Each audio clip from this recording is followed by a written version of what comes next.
Unfortunately, society today uses separation to isolate groups of people, cultures, or subcultures it can't handle. As a result of this separation, the individual or group can feel unclean. I was in this unclean state for years when I was growing up, wrestling with my sexuality and feeling separate from everyone else. Living in this separated state, I unconsciously embraced all the erroneous notions that religion and society imposed and could not accept the goodness that was mine from the very beginning. I could not function effectively within society because I was so attached to my separateness from it. Then there are the divisions within groups or subcultures. Malcolm Westfield, a therapist who is African American, provides a good example of those divisions. He once told me, if you are of black heritage, but your skin color is not black enough, you are not acceptable in the eyes of the black community. Along religious lines, I could use the same rationale. If you are not this or that denomination, and that denomination can be either Christian or Jewish or Muslim, you are not acceptable. Jews seem to define themselves by how they are different from other Jews in terms of denomination or ritual observance, as do the Muslims, as do the fundamentalist Christians versus the more liberal Christian denominations.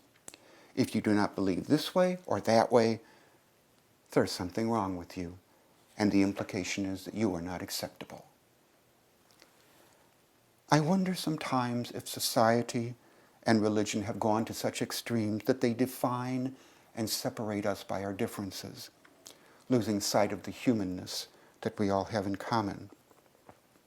Have we inadvertently created what the Torah calls a sahara'at, a leprosy, which if left unchecked can only continue to fester? Any experience that reinforces differences and makes us feel unacceptable is what really becomes unclean and infected in our lives. There have been responses from some cultures to instill pride for being the people we are. Black pride and gay pride are two such examples. While it is wonderful to exult in our differences, that diversity will only work in our favor when we take pride in our uniqueness. At the same time, we emphasize the humanness that threads us all together. Taking pride in our differences lets us stand with dignity. Yet if we remain separated from each other, aren't we still standing on the sidelines, alone? I think the emphasis has to start on the goodness and value of each individual. Society's approach to the individual's place in community has become selective rather than inclusive, and as a result does not embrace those values.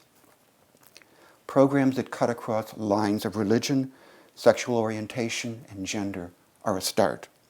With continued emphasis on what unites us, on listening to and affirming each other, we can begin to see that what we think are lines of separation are really spokes stemming from the same wheel, the wheel of an integrated community.